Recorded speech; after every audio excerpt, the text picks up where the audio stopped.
Gen Z paling update soal teknologi, skincare, bahkan tren makanan sehat. Tapi, sudahkah kamu melek hukum kesehatan?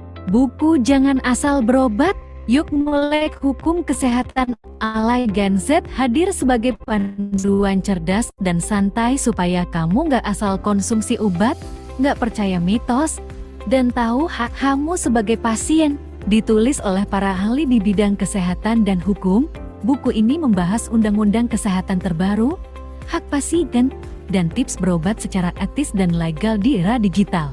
Cocok buat kamu yang aktif, kritis, dan peduli dengan diri sendiri. Beli sekarang di www. Oke terbitkan, ID, karena jati saat itu bukan cuma fisik, tapi juga tahu hakmu sebagai warga negara.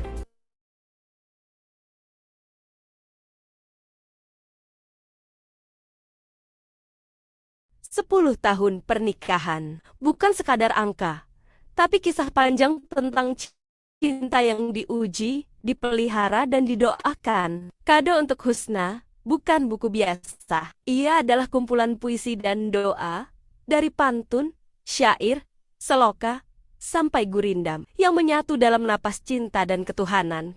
Setiap bab menyentuh hati, mengajak kita mengenang janji pertama, memahami makna pengorbanan, dan merenungi harapan yang dibangun bersama. Dibalut Asmaul Husna, doa-doa dalam buku ini menenangkan sekaligus meneguhkan. Cocok dibaca oleh siapapun yang ingin memahami cinta secara lebih dalam, bukan sekadar romantis, tapi spiritual. Buku kado untuk Husna bisa kamu dapatkan di www.oketerbitkan.id. Oke Terbitkan, saatnya karya lokal bicara global.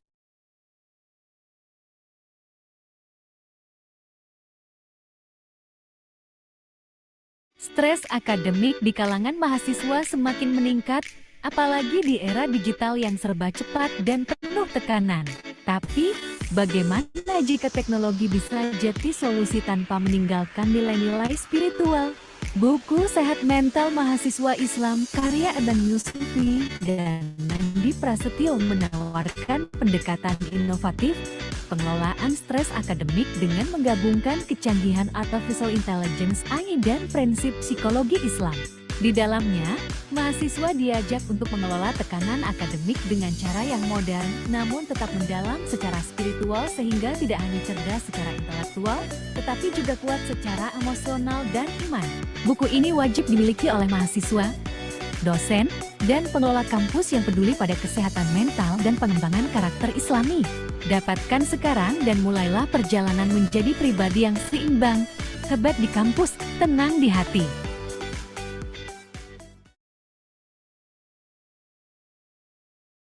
Industri halal tourism berkembang pesat.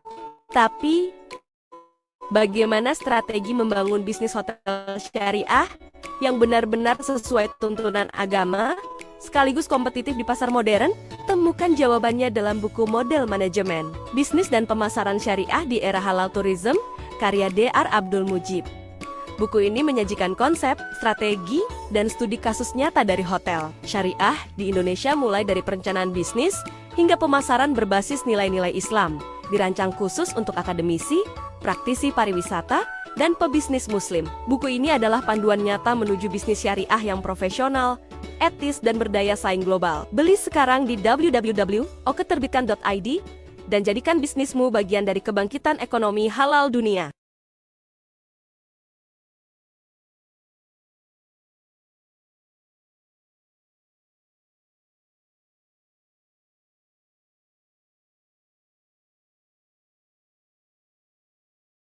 Banyak orang punya ide, punya naskah, tapi bingung harus mulai dari mana buat nerbitin buku. Ada yang takut ribet, ada juga yang nggak tahu harus kemana. Nah, di Oke Terbitkan Indonesia, kamu nggak perlu pusing. Semua prosesnya jelas, didampingi, dan hasil akhirnya profesional. Cocok buat penulis pemula, mahasiswa, atau dosen sekalipun. Yuk, jangan biarin idemu cuma ngendap, waktunya bikin buku pertamamu jadi nyata. Oke Terbitkan Indonesia, saatnya karyamu diakui dunia.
Halo,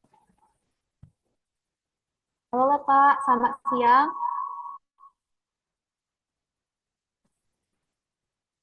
Pak Zul. Siang, Mbak, siang. Kita mulai saja ya Pak webinarnya, menunggu peserta masuk. Ya, monggo, Mbak. Monggo, Mbak, monggo. Baik Pak. Baik, Pak. Kita mulai ya Bapak Ibu webinar kita pada siang hari ini. Bismillahirrahmanirrahim. Alhamdulillahirobbilalamin. Wassalatu wassalamu ala asrofil anbiya wal mursalin wa ala alihi washobi rasulillah ya jemain. Assalamualaikum warahmatullahi wabarakatuh.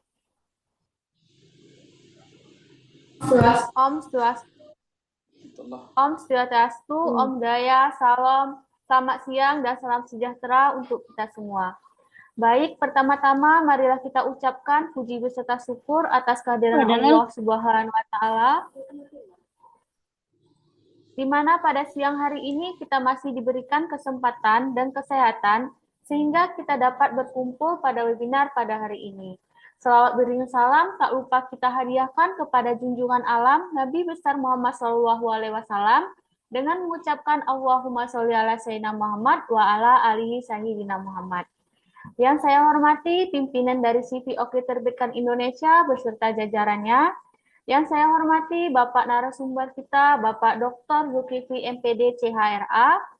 Yang saya hormati dan banggakan Bapak Ibu dosen dan penulis serta teman-teman yang telah menyempatkan hadir untuk menyaksikan webinar kami pada siang hari ini.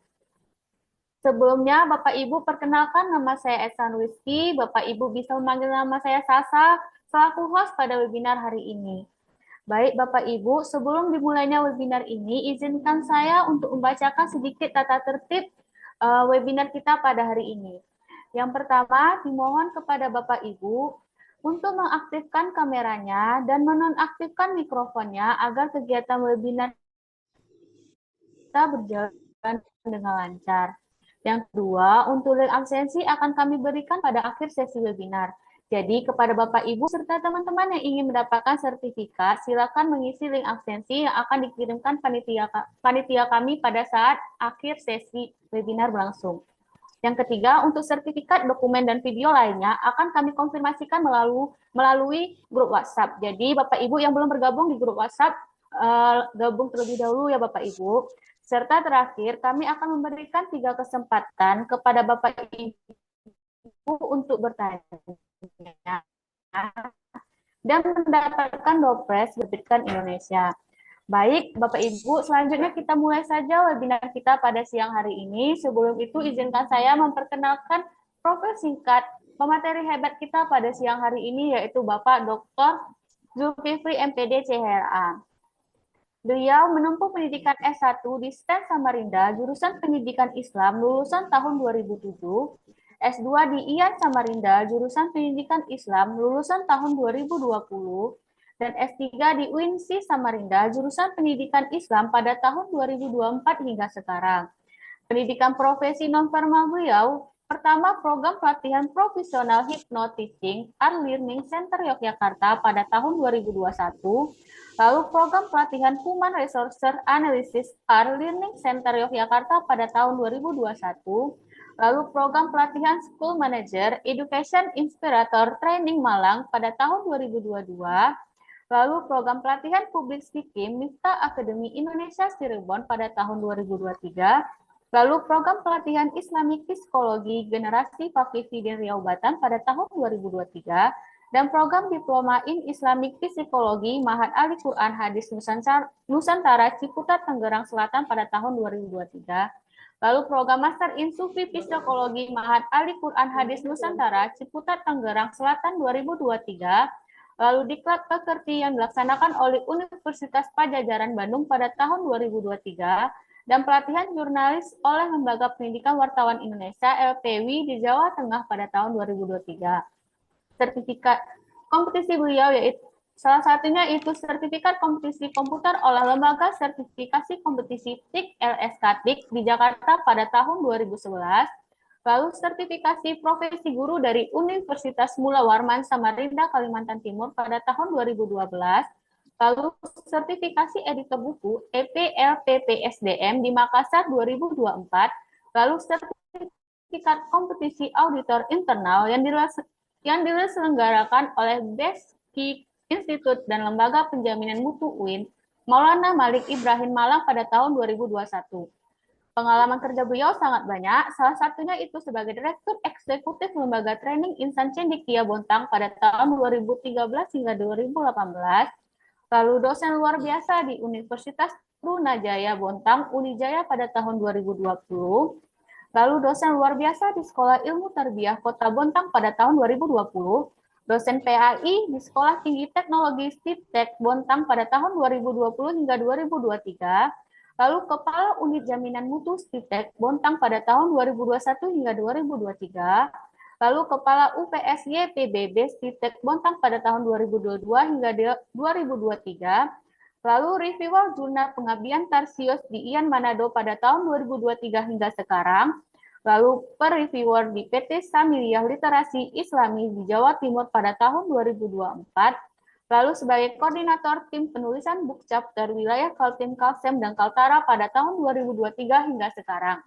Pengalaman organisasi beliau juga sangat banyak, salah satunya yaitu pengurus Nasional Forum Kolaborasi Indonesia FKDI tahun 2023 hingga 2028, koordinator bidang riset dan pendidikan di Badan Koordinasi Dakwah Islam Bontang BKDIB pada tahun 2023 hingga 2008, lalu sebagai anggota Asosiasi Pendidikan Agama dan Filsafat Indonesia APAFI 2023 hingga 2028, lalu sebagai pengurus bidang kerjasama dalam negeri di negeri Asosiasi Riset Ilmu Pendidikan Agama dan Filsafat Indonesia 2024 hingga 2029, lalu sebagai anggota Asosiasi Riset Ilmu Pendidikan Indonesia dan anggota Asosiasi Pengelolaan Jurnal Indonesia pada tahun 2024 hingga 2029. Karya tulis beliau ada buku biografi, buku chapter, buku referensi. Salah satu judulnya yaitu Modernisasi Pendidikan Islam pada tahun 2024, biografi anggota DPRD Kota Bontang Muhammad Answar, sosok baru dan inspiratif pada tahun 2024, lalu literasi pendidikan Islam, meneguhkan moralitas dan meningkatkan etos kerja pada tahun 2024, dan masih banyak lagi karya beliau, ada 36 karya, terdapat 30 haki kekayaan haki. Pada artikel ilmiah beliau memiliki banyak artikel ilmiah, salah satunya yaitu Teknologi and Learning Media in Islamic Religious Education pada tahun 2024. Karya ilmiah beliau ada 27. Lalu kegiatan pengabdian beliau kepada masyarakat, salah satunya yaitu motivasi belajar dan penguatan karakter santri di era Smart Society 2024, lalu pelatihan pengoperasian komputer tingkat dasar di PKBM Kota Bontang, lalu penguatan nilai-nilai keislaman bagi anggota Persid Roda Bontang 2025. Lalu beliau juga banyak mengikuti seminar internasional yang pernah beliau ikuti, salah satunya yaitu International Seminar Event Exploring the Intersection of AI and Digital Technology across Multidisciplinary Perspective International Collaborative Conference on Multidisciplinary Science pada tahun 2024. Kegiatan konferensi nasional internasional dan narasumber, salah satunya itu narasumber peningkatan kompetisi calon kepala sekolah di Kecamatan Marangkayu, Kabupaten Kutai Kartanegara pada tahun 2021. Lalu penghargaan beliau yaitu sebagai lulusan tercepat dari Ketua STEM Samarinda pada tahun 2007, lalu sebagai motivator muda dan pemerhati pendidikan dari PT Indominco Mandiri 2011, lalu sebagai guru kreatif dan Kementerian Agama Kota Bontang pada tahun 2012, lalu sebagai penulis dan pemerhati dakwah dari pemerintahan Kabupaten Kutai Kartanegara pada tahun 2018, lalu sebagai penulis dan mubalik kreatif dan inspirator dari Wali Kota Bontang pada tahun 2019, lalu lulusan terbaik IPK 4,0 di Pasca Sarjana pada program studi PAI oleh Rektor IAIN Samarinda pada tahun 2020. Wah, sangat luar biasa profil singkat dari pemateri kita pada siang hari ini. Selanjutnya kita akan memulai webinar kita pada siang hari ini, yaitu peran psikologi pembelajaran dalam meningkatkan motivasi belajar yang akan disampaikan oleh Bapak Zulkifli. Kepada Bapak Zulkifli, waktu dan tempat kami persilakan. Halo Bapak, selamat siang. Ya, siang Mbak. Baik, Bisa Bapak, kita bantu share screen-nya ya, Mbak? Pak. Baik, Bapak. Operator kami akan share screen ya, Bapak. Oke, Baik, Bapak. Waktu dan tempat kami persilakan. baik. Terima kasih. Assalamualaikum warahmatullahi wabarakatuh. Selamat Waalaikumsalam warahmatullahi yang terhormat pimpinan, segenap pimpinan, rekan Oke Terbit Indonesia. Semoga semakin oke ya, semakin jaya dan semakin banyak kontribusi dan sumbangsinya terhadap dunia kepenulisan begitu. Amin. Dan yang tidak kalah kita takzimi, kita hormati moderator kita, MC kita yang luar biasa semangatnya ya. Saat ini jam-jam ngantuk tapi cukup semangat sehingga ada aura semangatnya juga yang bisa ditransfer ke kita gitu ya. Baik, tadi sudah hampir dibacakan semua ya profil saya. Saya yakin di dalam konteks dalam konteks Islam juga insya Allah diperbolehkan ya. Wa amma bi ni'mati rabbika fahaddis, maka kita dipersilahkan untuk menyebut-nyebut atas nikmat yang Allah berikan kepada kita. Itu dalam perspektif normatifnya begitu ya. Yang selanjutnya lagi Mbak Sasa, saya diberi waktu hingga pukul berapa Mbak Sisi? Berapa jam? 45 menit paling lama, Bapak. 45 menit ya. Iya. Singkat berarti 45 menit. Baik, nanti lebih panjang diskusinya ya Bapak Ibu ya. Saat ini ada sekitar 39 ya, 35-an ya. Peserta cukup banyak. Saya pikir tentu ada mahasiswa, kemudian dosen barangkali ya, penulis, bahkan bisa jadi makomnya keilmuannya, disiplin ilmunya lebih tinggi daripada kita semuanya ya. Jadi kita jadikan ruang ini sebagai ruang kita belajar bersama. Baik, saya ditugasi untuk menyampaikan tentang peran psikologi pembelajaran dalam meningkatkan motivasi belajar. Jadi materi ini kurang lebih sekitar 45 menit. Nanti kita hantarkan agar bisa kita implementasikan. Tidak hanya kita jadikan sebagai pengetahuan biasa, akan tetapi betul-betul kita bisa implementasikan di dalam kehidupan kita. Sebagai guru, sebagai dosen, tentu kita akan setiap hari berinteraksi dengan siswa, dengan mahasiswa. Sebagai orang tua juga demikian, selalu berinteraksi dengan anak dan seterusnya.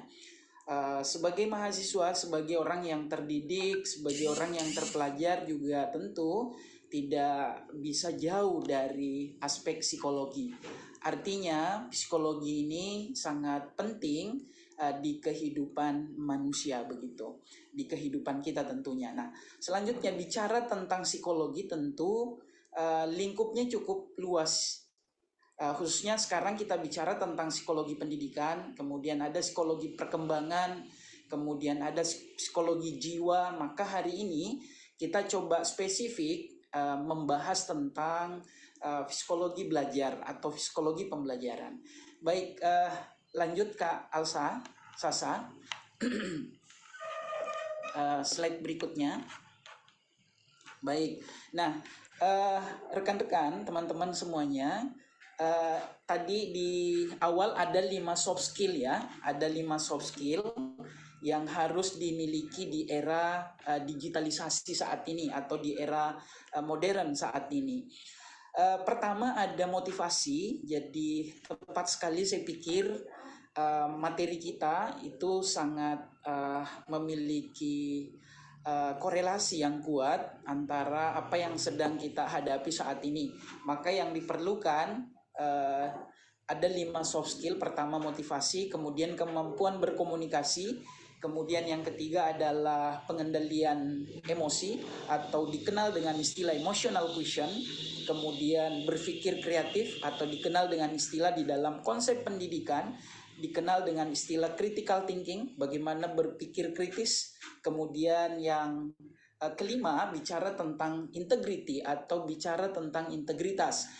5 hal ini saya pikir tidak terlepas daripada aspek psikologi. Maka ketika bicara tentang psikologi, maka erat kaitannya dengan perasaan, erat kaitannya dengan persepsi. Kalau di dalam konsep tataran psikologi pendidikan Islam khususnya, maka dikenal dengan nafs gitu ya. Ada dikenal dengan ruh, kemudian ada dikenal dengan istilah nafs atau jiwa. Baik, selanjutnya Mbak Sasa. Next. Baik, teman-teman, karena waktu kita sangat singkat ya, sangat singkat, jadi kita tidak konfirmasi satu persatu begitu ya. Kalau di ruang-ruang terbuka ini bisa kita lebih komunikatif ya, kita bisa minta tanggapannya teman-teman, peserta dan seterusnya. Nah, ini ada kaitannya dengan materi kita, sangat erat kaitannya, korelasinya. Jadi ini adalah kalau dilihat seperti balok biasa. Kemudian kalau kita lihat dari sisi kiri, maka di sana terlihat ada 4. Kemudian kalau kita melihat, mempersepsikan, melihat di sebelah kanan, maka hanya terlihat 3 saja. Ini erat kaitannya dengan aspek psikologi, bicara tentang perasaan, bicara tentang persepsi. Maka sekali lagi rekan-rekan peserta webinar, ini kaitannya dengan bagaimana kita mempersepsikan diri kita, bagaimana mempersepsikan orang lain, bagaimana mempersepsikan lingkungan kita. Ini bicara tentang persepsi, nanti akan ada kaitannya.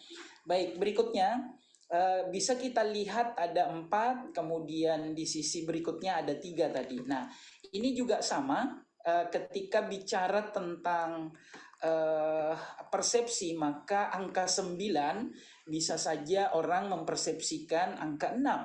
Ketika yang si A mengatakan ini bukan angka 9 tapi ini angka 6, bisa saja kita berdebat, bisa saja kita berbeda pandangan. Maka ini berkaitan dengan aspek perasaan seseorang, persepsi seseorang dan seterusnya. Kemudian next, lanjut Mbak. Next Mbak, slide ke-6. Baik, ini rekan-rekan webinar, peserta webinar. Tadi slide ke-6 Mbak, kembali dulu Mbak. Iya, betul. Ini ada psikologi pembelajaran. Jadi psikologi pembelajaran merupakan cabang psikologi yang mengkaji tentang proses pembelajaran. Kemudian faktor-faktor apa saja yang mempengaruhinya. Kemudian sedangkan ketika bicara tentang motivasi belajar, maka akan bicara tentang dorongan, semangat tertentu yang seperti yang kita ketahui bahwa motivasi itu ada 2, sifatnya internal atau intrinsik, dan yang kedua adalah ekstrinsik atau bicara tentang motivasi dalam diri kita, kemudian motivasi dari luar diri kita. Maka yang kuat motivasi itu adalah motivasi yang ada di dalam diri kita. Nah, rekan-rekan, sekarang apa urgensinya kita mempelajari yang namanya psikologi, psikologi pendidikan atau psikologi belajar? Pertama, kita bisa lihat di sosial media cukup banyak guru yang berkelahi sesama rekan kerjanya. Ada guru yang berkelahi di depan muridnya, ada pula murid yang memukuli gurunya. Bahkan tidak sedikit juga kita saksikan di media, ada guru yang menyakiti siswanya, bahkan dikasuskan. Ini semuanya bagian daripada menggambarkan betapa pentingnya seorang guru, seorang siswa belajar tentang psikologi. Kemudian yang selanjutnya lagi, next. Nah, baik, di slide ke-7 ini, Bapak Ibu, rekan-rekan peserta webinar, ini menggambarkan sesuatu yang dibangun, begitu, tapi ternyata miskomunikasi. Bahasa anak muda sekarang nggak nyambung gitu. Bertahun-tahun dia bangun, tapi ternyata tidak ketemu. Maka erat kaitannya dengan ilmu manajemen juga nih. Belajar juga demikian. Belajar bertahun-tahun, sekolah bertahun-tahun, tapi ujung-ujungnya tidak sesuai antara harapan, impian, dan cita-cita. Begitu ya. Maka penting yang namanya ketika belajar perlu yang namanya perencanaan, perlu yang namanya strategi, perlu yang namanya pendekatan dan seterusnya. Itu ada bagian tersendiri. Namun di awal saya menggambarkan bahwa beginilah kondisi kita ketika tidak direncanakan, tidak disertai dengan manajerial yang baik dalam melakukan sesuatu. Di pendidikan kita juga demikian. Ya, di pendidikan kita juga demikian. Kemudian next, selanjutnya Mbak. Next, slide berikutnya.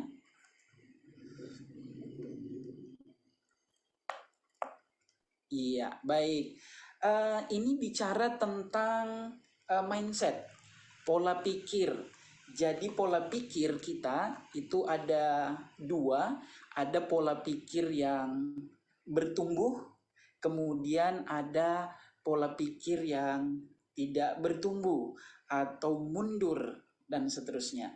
Nah, kita bisa lihat perbedaannya ya. Next, Mbak. Nah, teman-teman bisa dibedakan bahwa ternyata orang yang punya anggapan tadi, persepsi, yang tipe persepsinya itu masuk pada ranah atau kelompok fixed mindset, maka dia menganggap bahwa kecerdasan itu bakat tetap, tidak bisa diubah. Kalau sudah dari orok, ya memang dasarnya sudah pintar, begitu ya. Sementara yang memiliki pandangan persepsi yang disebut dengan growth mindset, mereka menganggap bahwa kecerdasan, bakat itu bisa dikembangkan melalui usaha yang keras. Nah, seperti itu. Selanjutnya lagi, Mbak, kita percepat saja. Nanti lebih banyak diskusinya saja kita. Next.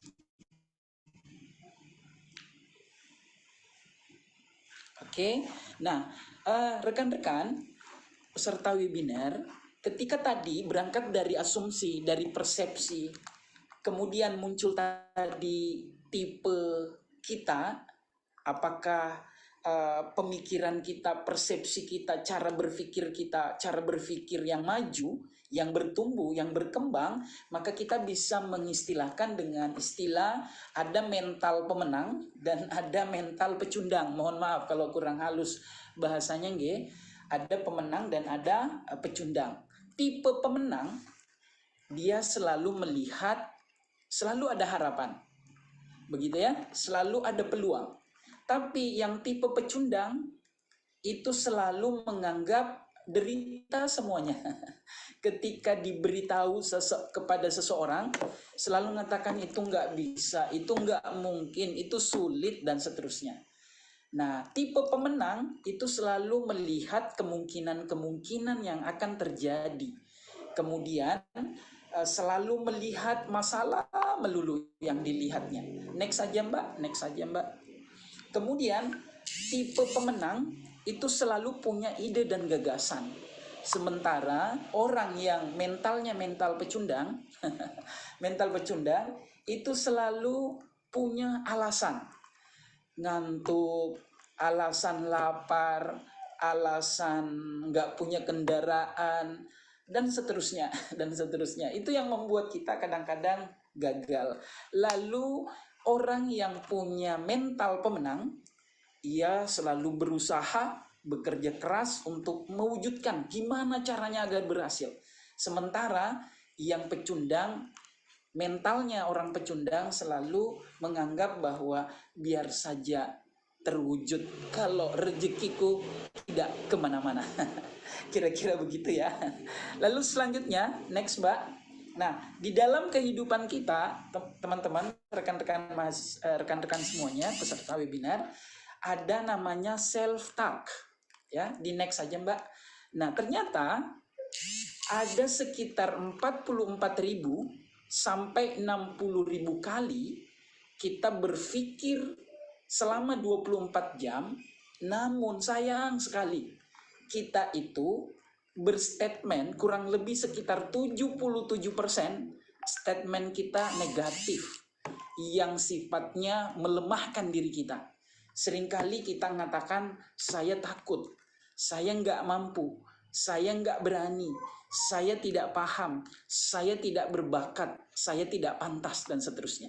Itulah yang membuat sesungguhnya kita gagal dalam aspek psikologi. Coba kalau siswa kita ditanya, coba siapa yang mau bertanya? Kelasan nggak ada yang mau bertanya tuh. Karena persoalan mindsetnya di otaknya. Takut kalau saya bertanya, takut salah. Kalau saya bertanya, takut ditertawakan. Kalau saya bertanya, berbobot nggak pertanyaan saya, dan seterusnya. Nah, ternyata kita sendiri yang menzolimi diri kita sendiri. Baik, selanjutnya next. Berikutnya lagi, kita coba lakukan sebuah semacam implementasi ya teman-teman ya. Kembali ke tadi Mbak, ke slide berapa tadi? Slide ke-12 ya. Mengapa anak yang tidak terlalu pintar itu bisa sukses saat dewasa? Nah, kita tidak usah terlalu banyak teorinya nggih. Ternyata rekan-rekan, anak yang tidak terlalu pintar itu bisa lebih sukses karena dia terbiasa berusaha kerja keras, dia punya kesabaran menghadapi kegagalan, dan memiliki kemampuan untuk mengembangkan diri atau memiliki skill, keterampilan hidup. Jadi itu penting. Nah, sementara dalam pandangan Islam, prinsipnya sesungguhnya hampir sama. Namun, Allah itu selalu menilai usaha dan kesungguhan dan amal seseorang. Maka dalam konsep Islam kan ada dikenal istilah konsep doa, ikhtiar, dan tawakal gitu. Jadi ada juga yang membalik nih, ikhtiar dulu, setelah itu berdoa, lalu kita tawakal dalam konsep Islam. Jadi insya Allah kalau kita gunakan konsep ini, kita tidak bakal stres gitu ya. Kita tidak bakal stres. Itu karena Islam juga bicara tentang nafs, tentang jiwa. Agama sudah memberikan rambu-rambu batasan agar umat manusia atau umat sudah memiliki jiwa yang sehat begitu ya. Baik. Selanjutnya lagi, ketika bicara next Mbak, slide ke-13 kalau tidak salah. Baik. Nah, ini adalah cara belajar kita, rekan-rekan. Minimal ada 3 ya. Ada visual learning, ada auditory learning, kemudian ada kinestetik. Jadi kalau orang akan mudah ketika mengikuti kegiatan webinar, melihat ada slide, ada tulisan di papan tulis, kemudian auditori, dia mendengar, dia belajar melalui pendengaran, meskipun dia tidak melihat sesuatu, didengar saja, gurunya menjelaskan itu bisa tersave di dalam memorinya. Mungkin kepalanya, saya pernah melakukan penelitian kaitannya dengan pengaruh perhatian siswa. Ternyata anak yang terkesan tidak memperhatikan, mungkin dia ngobrol sama temennya, gurunya bisa tersinggung, bisa marah, dianggap tidak sopan. Tapi ternyata setelah dilakukan proses evaluasi, ternyata anak yang punya gaya belajar visual auditori ternyata prestasinya lebih tinggi daripada anak yang memerhatikan. Dan yang berikutnya ada merupakan gaya belajarnya kinestetik. Jadi kalau belajar itu macam-macam. Kadang dimasukkan tangannya di dalam meja, kemudian begendang-gendang. Intinya nggak mau diam. Banyak gerakannya begitu. Nah, ini adalah tipe belajar. Jadi kalau ada orang tua, anaknya diajari di rumah membaca, diajari ngaji dan seterusnya, banyak gaya, jingkrak-jingkrak dan seterusnya, maka itu adalah sunnatullah gitu ya. Gaya belajarnya kinestetik Bapak Ibu. Jadi ini adalah bagian rangkaian daripada psikologi belajar yang itu sebagai seorang dosen, sebagai seorang guru, apalagi orang tua harus paham begitu ya. Baik, yang selanjutnya selain gaya belajar, maka kita juga harus mengenali yang namanya multiple intelligency atau kecerdasan majemuk.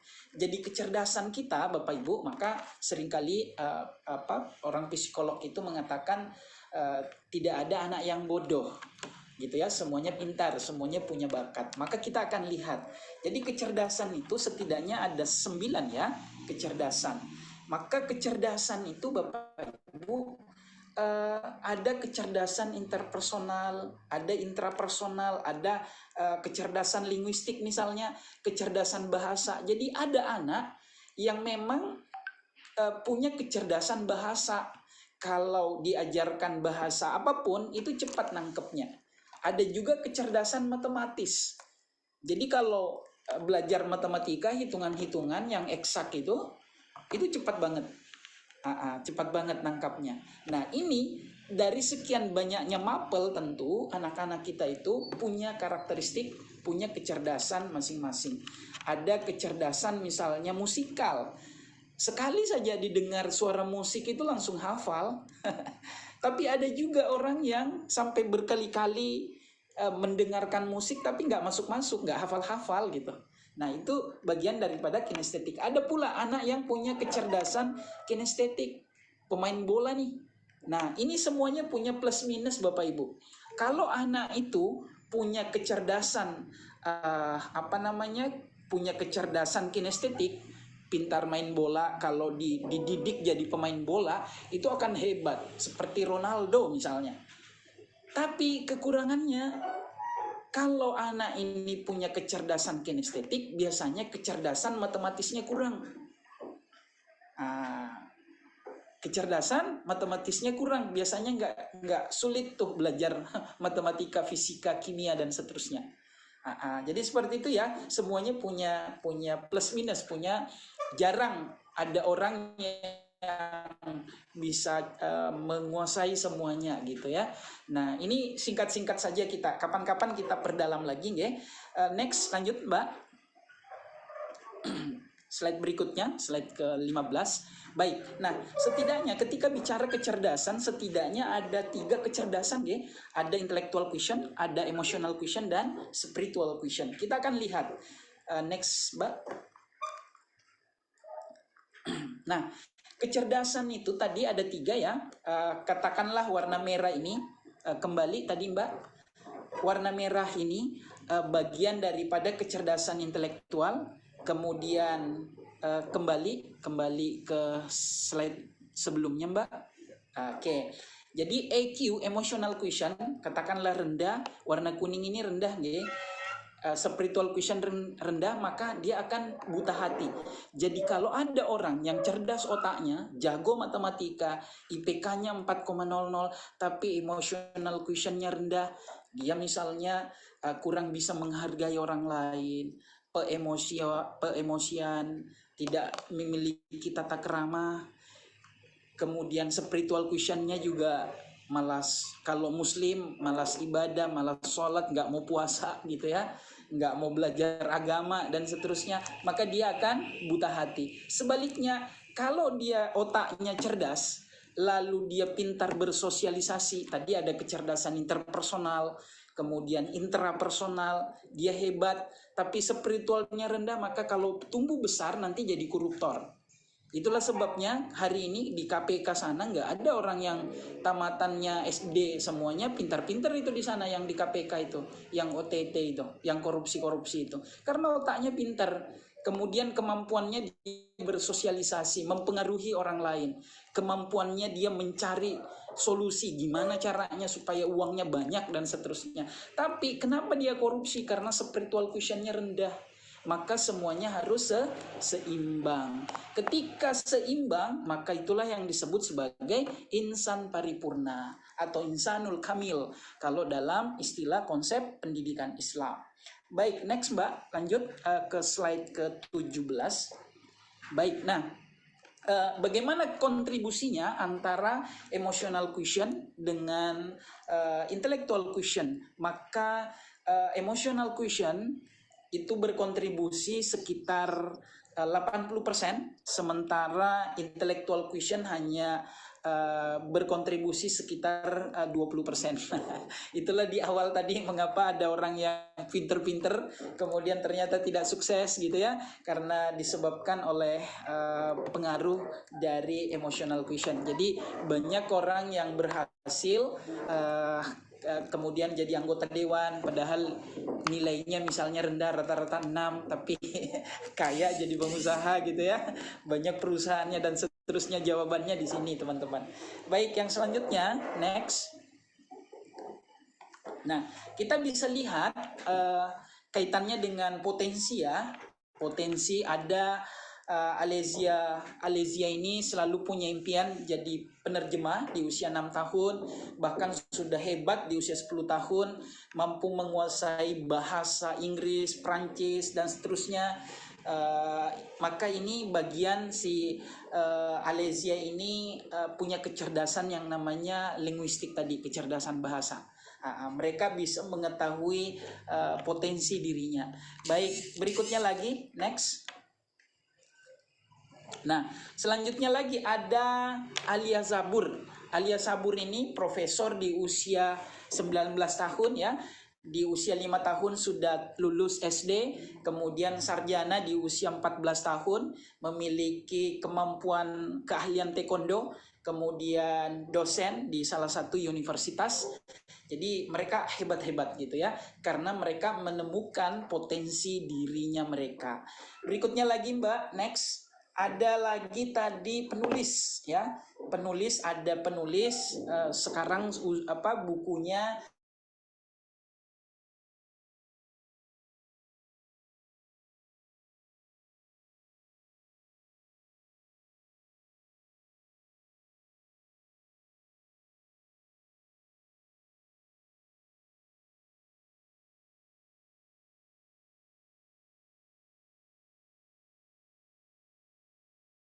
Pak.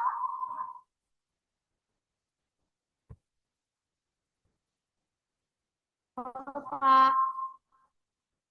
satu The Asia Pacific Information and Communication Technology Award.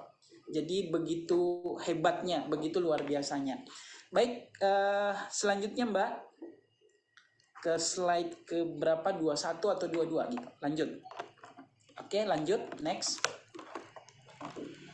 Nah, ini penting. Maka pertanyaan kita sekarang kembali ke awal tadi Mbak. Kembali ke awal tadi. Oke. Nah, kita bisa lihat, bertanya gitu ya. Mengapa mereka bisa hebat? Mengapa mereka bisa luar biasa menghasilkan banyak karya? Maka rahasianya, pertanyaannya sekarang adalah berapa waktu yang tersisa untuk kita untuk berkarya atau belajar. Intinya mereka mampu memanfaatkan, mengoptimalkan manajemen waktu mereka. Nah, di agama juga kan luar biasa ya. Allah sampai bersumpah tentang waktu, wal asr, wal fajr, wal lail, dan seterusnya. Ada waw qasam di sana. Ada sampai Allah bersumpah di dalam Al-Quran tentang waktu. Bagaimana manajemen waktu? Betapa pentingnya yang namanya waktu. Maka ini adalah salah satu instrumen kita sebagai bahan introspeksi diri kita, bahwa ternyata kalau rekan-rekan semuanya ditakdirkan usia 60 tahun, tanpa kita sadari ada sekitar 8 jam sehari kita manfaatkan waktu beristirahat, waktu bekerja juga rata-rata 8 jam, maka waktu kita habis 20 tahun begitu. untuk tidur saja. Bekerja juga demikian. Nah, rata-rata misalnya kita nonton TV 2 jam per hari, lalu totalnya sekitar 5 tahun selama usia kita 60 tahun. Katakanlah kita menggosip 3 jam dalam sehari, sedikit ya. Kalau apalagi emak-emak ya, semakin lebih banyak waktunya biasanya menggosip, ngobrol.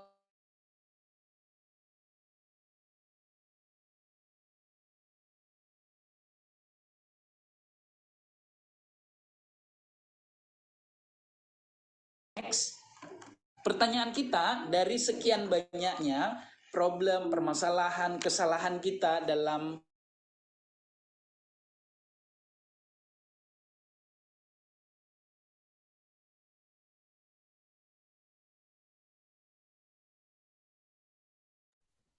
Halo Pak,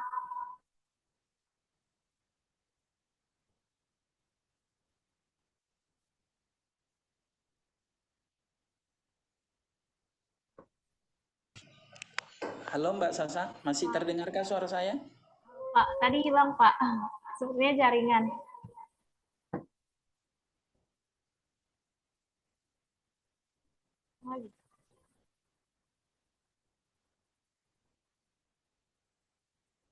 Halo Bapak.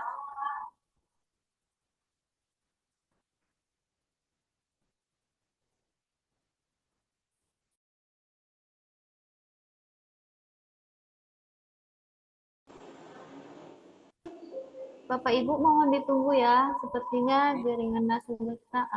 Halo Bapak. Oke, Pak. Faktor teknologi nggih. Mohon maaf ya Bapak Ibu teman-teman. Baik, kita lanjutkan nggih.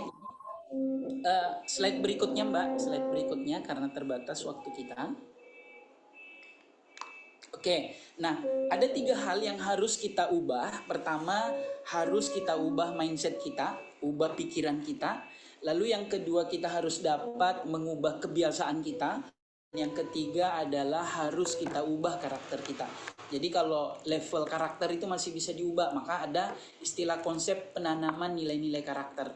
Nah, tapi kalau sudah watak dari aspek kebiasaan, dari pikiran, lalu dibiasakan, akan muncul sebuah karakter. Kalau karakter ini lalu diulang-ulang, akan menjadi berubah jadi watak. Kalau sudah jadi watak, itu sudah innalillahi wa inna ilaihi rajiun. Ya, nggak bisa diubah kalau sudah jadi watak. Oke, next, lanjut Mbak. Oke, maka kesimpulannya Bapak Ibu, kesimpulannya psikologi pembelajaran memberikan landasan ilmiah dalam memahami dan meningkatkan motivasi belajar kita. Yang kedua, motivasi belajar merupakan faktor kunci keberhasilan kita dalam pendidikan. Kalau kita sebagai pelajar, tentu keberhasilan kita dalam berprestasi akademik, karena prestasi akademik juga penting ya. Kemudian sebagai pendidik, tentu ada korelasinya dengan profesionalitas kita dalam hal pendidikan atau dalam hal mengajar.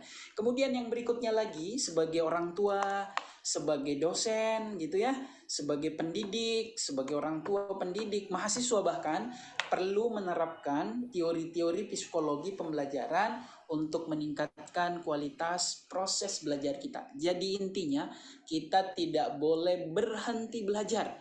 Kalau ada guru, ada dosen, ada orang tua belajar, berhenti belajar, maka tamat juga sebenarnya riwayat kehidupannya.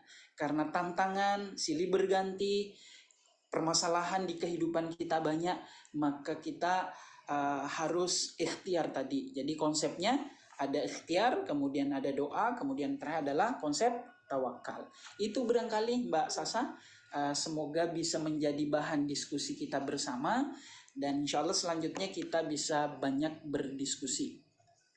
Terima kasih. Untuk sementara, Assalamualaikum warahmatullahi wabarakatuh. Waalaikumsalam warahmatullahi wabarakatuh. Baik, terima kasih kepada Bapak Zulkifli atas materi yang sangat luar biasanya pertanyaannya. Selanjutnya kita akan masuk ke sesi tanya jawab. Kepada Bapak Ibu yang ingin bertanya, silakan menggunakan fitur raise hand-nya lalu menghidupkan kamera dan audionya. Baik, karena sudah ada yang menghidupkan fitur raise hand-nya, Bapak Sandi Ahmad, kepada Bapak Sandi untuk menghidupkan kamera dan audionya, dipersilakan untuk bertanya kepada Bapak narasumber kita, Bapak Zulkifli. Bismillahirrahmanirrahim. Suara saya ada ya, Pak? Ya, silakan Mas Sandi. Bapak Suara atau saya Mas ada ya? Mas, Pak. Ya, jelas. Bismillah. Assalamualaikum Silakan, warahmatullahi monggo. wabarakatuh. Perkenalkan, nama saya Sandi Ahmad Setiawan. Saya seorang mahasiswa dari STTIB Kota Bontang. Saya ingin bertanya kepada Pak Zulkifli. Pertanyaan saya simpel aja. Apakah ada perbedaan pendekatan psikologis dalam memotivasi diri antara mahasiswa dengan gaya belajar yang berbeda, seperti visual, auditori, atau kinestetik?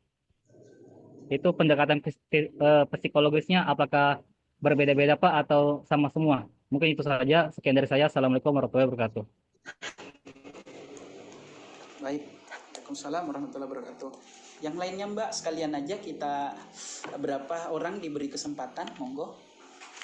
Atau langsung? Baik, boleh langsung jawab saja Bapak. Baru nanti pertanyaan dari Mbak Astrea. Baik, terima kasih. Kalau tidak salah, Mas Sandi ini mahasiswa saya, mahasiswa baru ini dari Kalimantan Timur, Bontang ya. Semoga tidak salah. Baik, terima kasih. Bagus pertanyaannya ya, kaitannya dengan perbedaan gaya atau pendekatan. Jadi semua kita sebagai individu terpelajar itu punya gaya belajar yang berbeda-beda. Jarang tuh orang yang bisa ketiga-tiganya ya, tapi tidak mutlak. Ada gaya belajar visual ya, ada pula gaya belajar auditori, ada pula gaya kinestetik ya. Jadi bisa ada 3 gaya belajar itu. Maka idealnya sebenarnya kalau saya sebagai menteri pendidikannya sebagai menteri pendidikan, maka saya coba lakukan sebuah klaster perbedaan pemetaan. Anak yang punya gaya belajar visual maka dikelompokkan pada gaya belajar visual. Anak yang punya gaya belajar kinestetik saya kelompokkan, bagusnya dikelompokkan dengan gaya belajar kinestetik. Jadi bisa. Nah, faktor nanti itu perbedaan antara jenjang pendidikan, ada anak TK, kemudian dari TK sampai SLTA sampai perguruan tinggi, saya pikir nanti yang berubah itu adalah taraf kognitifnya, taraf pemahamannya, ya. Jadi taraf pemahamannya yang akan berbeda. Kalau gaya belajarnya, saya pikir masing-masing nanti individu punya gaya belajar masing-masing. Ada misalnya Mas Sandi ketika belajar sambil mendengarkan kemudian sambil mencatat, itu cirinya nanti Mas Sandi ini punya gaya belajar auditori, kemudian ada pula gaya belajar selain auditori kinestetik, karena sambil mendengarkan sambil mencatat. Maka 2 gaya belajar itu yang teman-teman kenali. Kalau ada teman-teman misalnya ketika melihat sesuatu di papan tulis atau tulisan apa segala lebih tajam ingatannya merespon pelajaran kalau mendengar, maka kecenderungannya nanti yang lebih dominan adalah mana gitu. Nah, biasanya saya biasanya mengidentifikasi, mengobservasi mahasiswa ini dia punya kecerdasan mana gitu ya. Ternyata kecerdasannya kecerdasan visual atau kinestetik, ada auditori dan seterusnya. Nah, nanti Mas, kalau nanti di suatu saat Mas Sandi sebagai mahasiswa baru ada ditakdirkan atau minatnya nanti ke guru, maka masih banyak nih rentetannya yang harus dipelajari.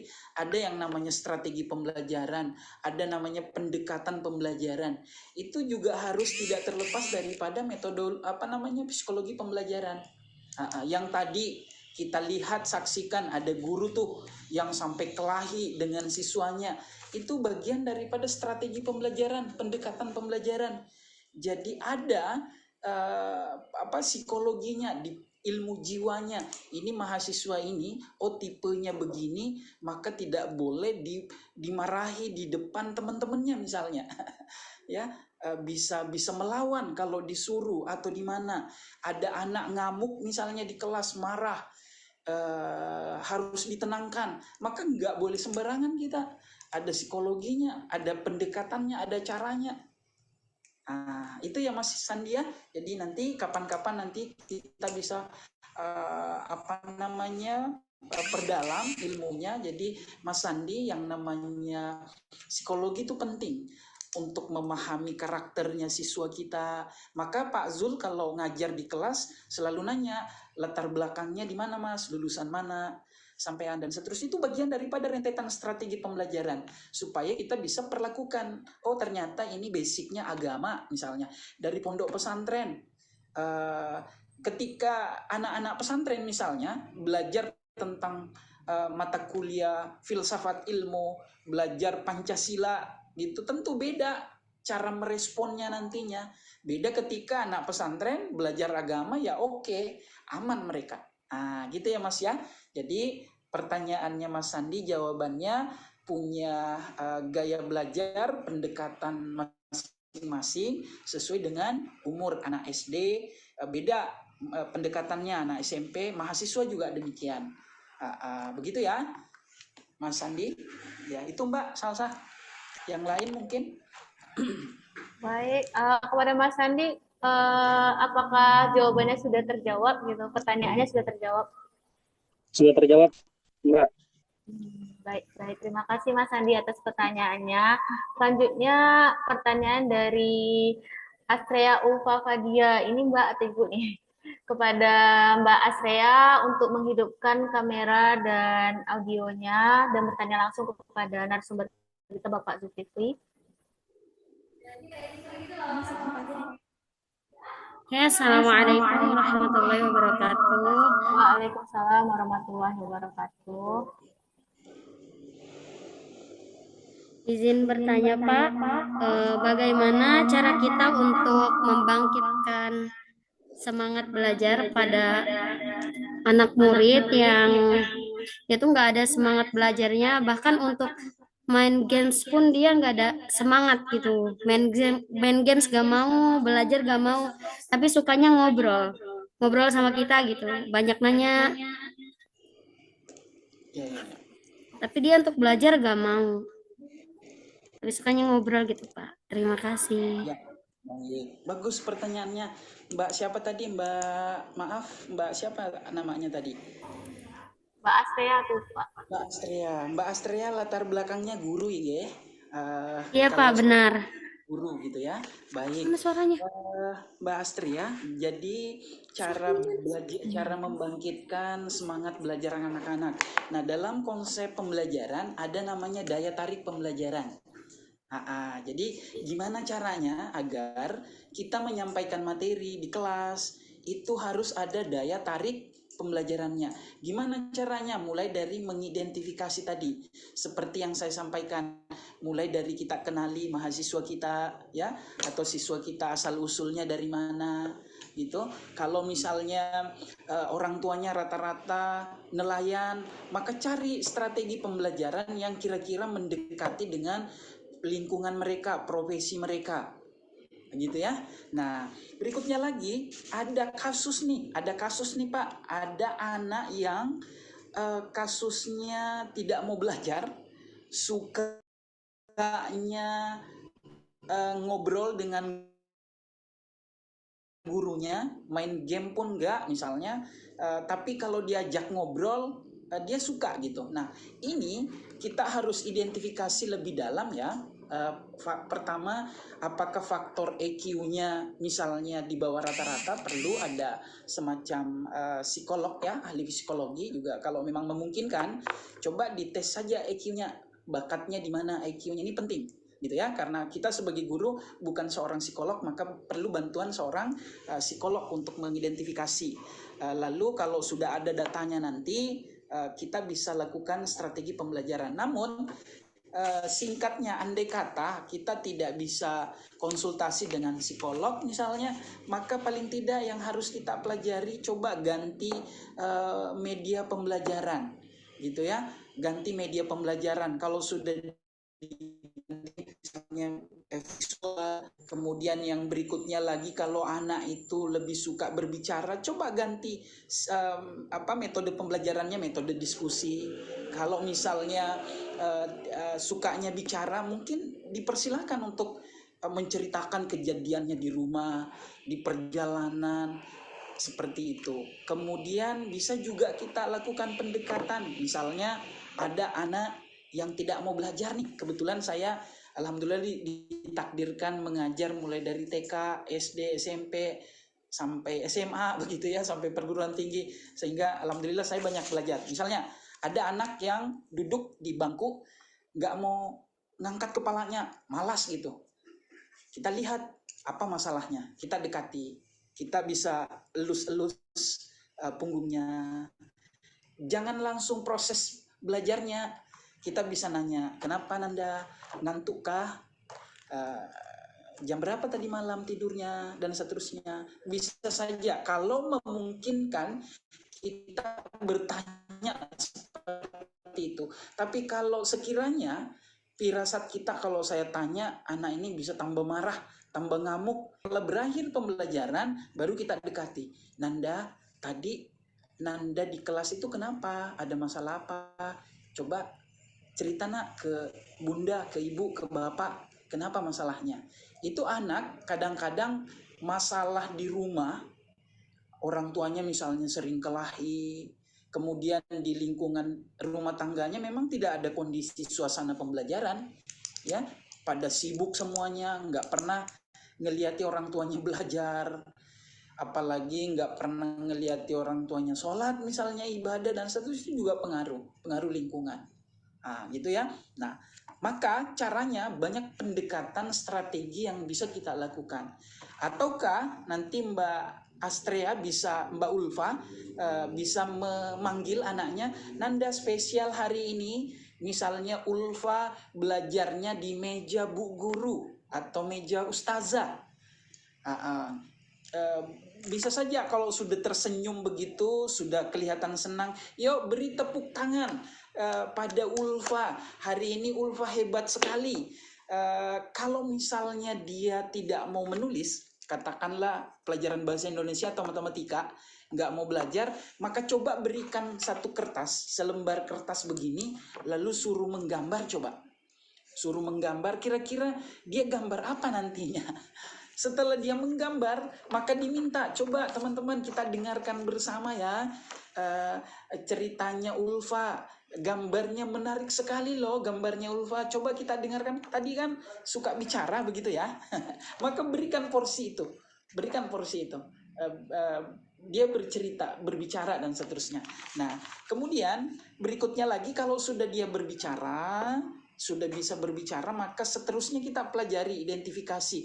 Oh ternyata kegemarannya, oh ternyata cara menghadapinya anak ini, oh ternyata begini caranya, dan seterusnya. Jadi diidentifikasi terus.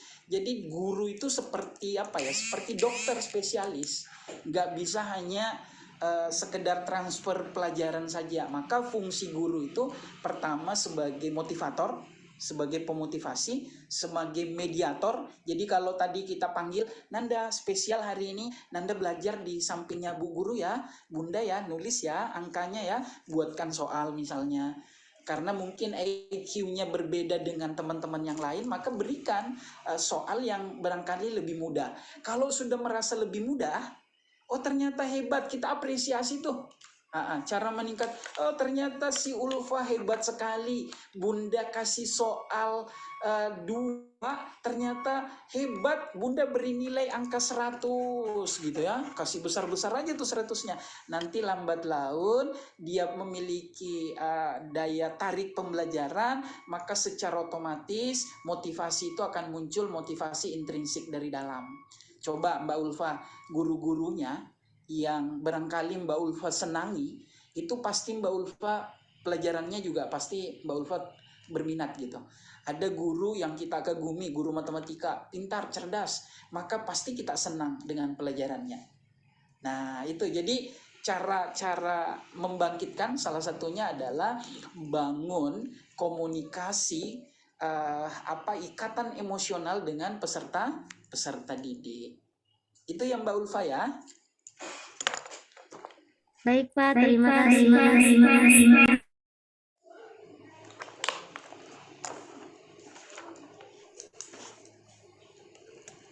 Ya, yang lain Mbak, barangkali yang Baik, terima kasih kepada Mbak Ulfa yang telah memberikan pertanyaan pada siang hari ini. Selanjutnya, pertanyaan terakhir untuk sesi webinar kita pada hari ini dari Mbak Nuraili Koeriah kepada Ibu Nuraili Koeriah. Waktu dan tempatnya persilakan. Assalamualaikum, Pak.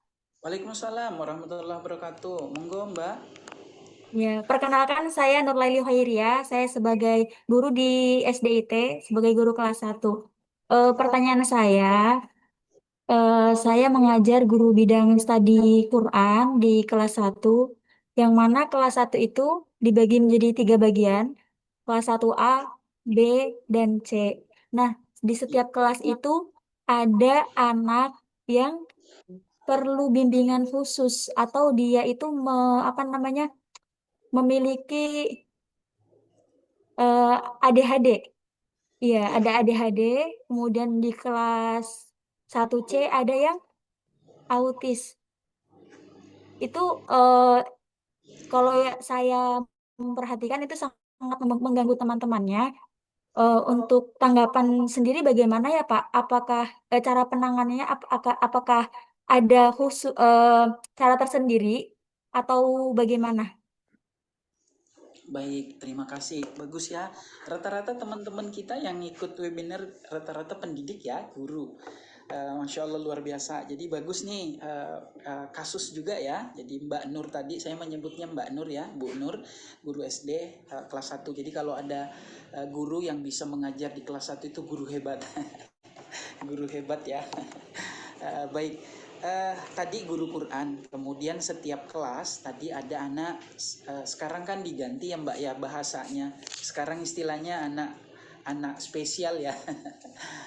Anak spesial sekarang namanya, disarankan untuk tidak menyebutnya sebagai anak autis, tapi anak spesial begitu ya. Baik. Jadi kalau dikatakan mengganggu secara kodratnya manusia, secara psikologi memang iya gitu ya. Tapi strateginya sekarang kan ada istilah guru pendamping gitu. Jadi anak kelas 1 dan siswa kelas 2 biasanya rata-rata ada dua guru begitu ya. Nah, ini adalah salah satu kebijakan pemerintah untuk memperkenankan anak yang spesial itu ikut bergabung di kelas-kelas pada umumnya supaya bagian daripada kesetaraan hak untuk belajar. Sebenarnya pemerintah juga sudah memfasilitasi anak-anak yang spesial ini kan sudah ada tempatnya, lembaganya sendiri. Ada lembaganya sendiri. Saya juga cukup lama melakukan penelitian, bahkan saya persepsikan dulu anak-anak spesial itu hanya sekedar ditampung saja, ternyata ilmunya juga guru-gurunya luar biasa. Jadi anak-anak yang saya tempati meneliti itu ada anak SD, anak yang berkebutuhan khusus tadi, anak SD, bahkan satu kelas dengan anak SMA. Itu satu kelas tuh, anak SMA. Anak SMA bisa berada di kelasnya anak SD. Karena memang tingkat kognitifnya rendah secara kognitif, tapi ternyata teman-teman di sana itu dibekali kreativitas. Kreativitasnya apa? Yang punya keterampilan mencukur, mereka diajarkan jadi tukang cukur. Yang punya kepandaian, kemampuan untuk beternak misalnya, produksi telur dan seterusnya, itu juga difasilitasi. Ada salon kecantikan, itu luar biasa loh keterampilannya. Saya sampai terkagum-kagum. Ya Allah, selama ini saya keliru ternyata mempersepsikan. Dan orang tua juga sama. Orang tua itu paling tersinggung. Saya waktu mulai jadi guru ya tahun 2003 kalau tidak salah, saya ngajar di SD itu ada anak yang berkebutuhan khusus. Waktu itu saya belum paham psikologi gitu ya. Karena waktu itu saya masih kuliah semester berapa gitu, semester 3 kalau tidak salah. Saya sampaikan, Bu, anak ibu kenapa nggak dimasukkan di sekolah anak berkebutuhan khusus saja. Tersinggung orang tuanya, marah. Karena tidak semua tuh orang tua yang mau menerima, Mbak. Menerima kondisi kenyataan seperti, karena itu tadi mereka nggak paham. Mereka nggak paham. Ternyata bahayanya, dampaknya, Mbak, kalau saya diminta tanggapannya seperti apa, dampaknya anak atau guru yang biasa-biasa saja, yang hanya dibekali bagaimana transfer pengetahuan, diajarkan psikologi hanya dasar-dasarnya saja ya. Kalau kita di guru ada psikologi perkembangan, psikologi anak, psikologi jiwa dan seterusnya. Itu hanya kulit-kulitnya saja sebenarnya sebagai bahan kita. Tapi kalau anak yang berkebutuhan khusus, memang mereka diajarkan bagaimana menghadapi anak yang tantrum dan seterusnya. Mereka sudah paham gimana caranya. Nah, kalau bahasa hatinya Mbak Nur mengatakan mengganggu, memang iya, karena saya juga punya murid dulu. Kalau sudah ngamuk itu sampai papan tulis ditendang, temennya disakiti, kalau sudah itu luar biasa sebenarnya. Nah, inilah perlunya memang pemahaman. Jadi tidak hanya lahir daripada kebijakan lalu kita samakan, bahwa perlu ada kesetaraan. Bisa jadi yang membuat kebijakan ini mereka nggak pernah ngerasakan jadi guru. Sehingga dengan gampangnya mengatakan, sudah, saya sebagai pimpinan tolong jangan ada perbedaan antara anak yang spesial dengan anak yang tidak spesial begitu. Nah, mestinya memang nggak boleh digabung kalau menurut saya.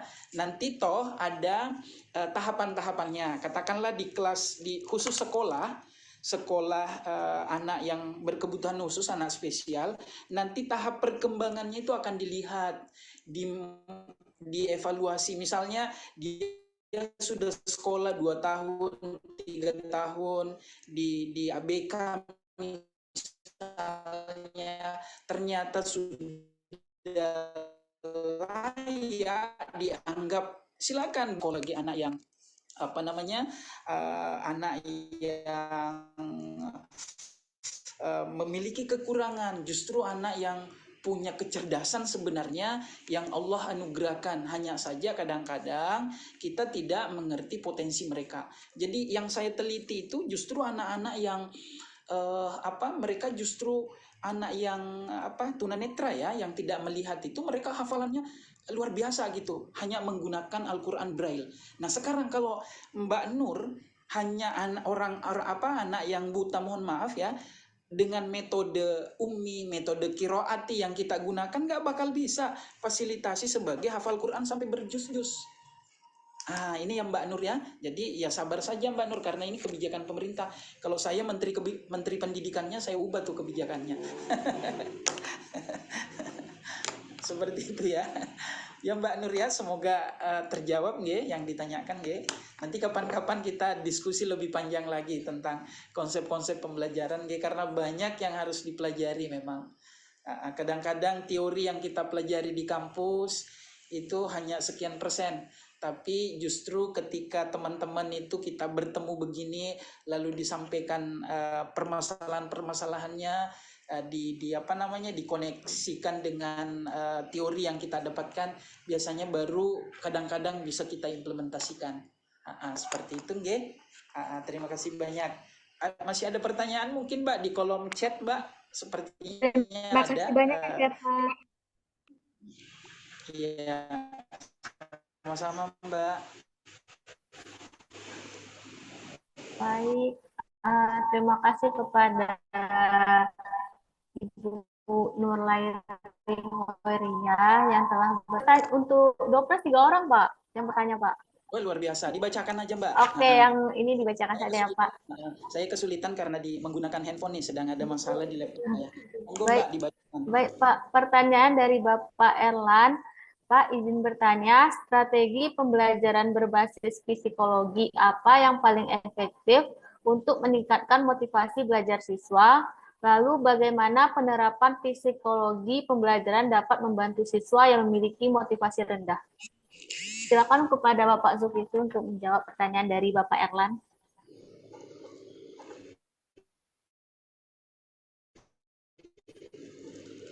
Baik, bagus sekali ya, hebat-hebat sekali. Sepertinya pertanyaannya terbiasa jadi narasumber Betul, juga Pak. sepertinya nih, Mbak. Baik, Pak Erlan tadi ya, jadi psikologi apa kaitannya dengan psikologi apa? Jadi pada dasarnya tidak ada metode atau pendekatan yang 100% kita anggap ampuh, gitu ya. Semuanya punya plus minus, sangat tergantung pada individu tadi yang terdidik. Dan ketika bicara tentang motivasi itu banyak aspek, banyak faktor. Di dalam psikologi itu kan setidaknya dibagi menjadi dua, ada yang tadi internal atau intrinsik, ada ekstrinsik. Jadi motivasi belajar kita itu kan manusia ini jiwanya tidak statis, gitu ya, tidak statis. Mungkin hari ini misalnya sejak SD, sekolah SD nggak suka dengan matematika. Saya nih yang kena nih. Saya termasuk orang yang anak yang nggak suka dengan matematika karena guru saya waktu di SD itu kejam sekali kalau ada disiapkan kayu gitu ya. Apa namanya kayu, kalau nanya misalnya 7 kali 7 gitu, kita nggak bisa jawab, langsung pukul. Maka saya waktu itu ketika lulus SD begitu, meskipun di sore harinya juga saya sekolah ibtidaiyah juga, kemudian saya berniat masuk di MTS, nggak mau di SMP, karena saya anggap kalau di MTS itu nggak ada matematikanya gitu. Nah, di SMA juga demikian, saya nggak mau masuk jurusan IPA, saya cari yang jurusan-jurusan sosial gitu. Dulu masih ada jurusan IPA IPS ya. Nah, itu nggak suka tuh, mulai dari SD sampai SMA. Nah, ketika saya kuliah, ada dosen saya ketika masuk di kelas, nggak pernah bawa buku dosennya, nggak pernah bawa laptop, nggak pernah bawa catatan apapun, hanya bawa spidol, gitu ya. Gurunya dosennya ini rapi, sekarang beliau sudah profesor. Apapun yang ditanyakan semuanya dijawab. Waktu itu saya sebagai mahasiswa semester 3 kalau tidak salah, waktu itu saya tidak meyakini diri saya waktu itu bisa lulus sarjana. Kenapa? Karena saya bodoh sekali. Kalau bahasa psikologi kan nggak boleh bilang bodoh katanya ya. Tapi waktu itu saya mempersepsikan diri saya nggak bakal bisa sarjana saya lulus karena statistik nih, mata kuliahnya mata statistik, dan saya sangat tidak meminati yang namanya matematika. Apa yang terjadi teman-teman, Bapak Ibu, ketika sudah UAS, saya bawa kalkulator waktu itu, nggak secanggih sekarang ya teman-teman, sudah HP-nya luar biasa ya, bawa kalkulator, lalu saya katakan, Pak, bisa nggak saya ujiannya UAS-nya ini menggunakan kalkulator, Pak? Kata dosennya, waktu itu mungkin dia paham tentang psikologi, dia ngatakan silahkan. Sejak itu motivasi saya untuk belajar statistik itu luar biasa. Bahkan penelitian saya S1 sampai S2 semuanya penelitian kuantitatif. Penelitian kuantitatif yang sifatnya semuanya matematika analisisnya. Padahal saya termasuk orang yang tidak suka dengan matematika. Karena sikapnya seorang guru saja yang kata-katanya, yang motivasinya tadi itu luar biasa. Sebaliknya teman-teman, ada anak yang berhenti sekolah, yang berhenti kuliah gara-gara kata-kata ucapannya guru. Jadi luar biasa. Gara-gara ucapan guru, anak itu tersinggung, lalu berhenti, putus sekolah, putus kuliah. Itu bagian daripada psikologi komunikasi, pendekatan komunikasi. Jadi guru harus belajar tentang public speaking. Jadi mestinya di kampus kami di STTIB sini di Kalimantan Timur Bontang ada mata kuliah namanya communication skill. Communication skill. Jadi gimana caranya belajar tentang keterampilan berkomunikasi, berbicara, penting sekali. Maka guru sebagai pendidik, sebagai dosen harus belajar tentang komunikasi yang bagus. Kemudian psikologi perkembangan, dia mempelajari nanti gimana tahap-tahap perkembangan anak. Kemudian psikologi perkembangan tadi, psikologi jiwa, psikologi belajar, semuanya harus kita pahami, pelajari. Itu ya Bapak Ibu yang dirahmati Allah semuanya. Kemudian bagaimana proses penerapan anak yang motivasinya rendah. Ya seperti yang saya lakukan, beragam pendekatan yang bisa kita lakukan. Saya termotivasi untuk belajar statistik, lebih giat lagi sampai penelitiannya tadi kuantitatif. Karena sikapnya dosen memperlakukan kita sehingga muncul motivasi kita.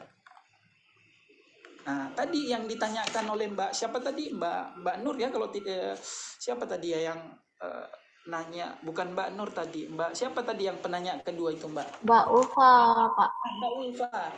Mbak Ulfa yang tadi siswanya yang sukanya ngomong tadi. Nah, pendekatan yang dilakukan cukup kasihkan, coba lakukan kertas 1 lembar, lalu berikan soal misalnya yang enteng menurut dia enteng gitu.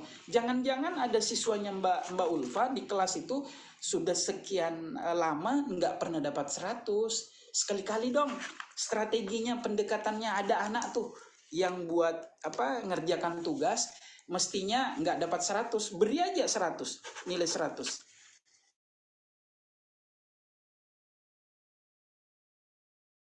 Ternyata sikap Anda jujur, paling duluan misalnya ngumpul tugas, itu psikologi juga itu Bapak Ibu.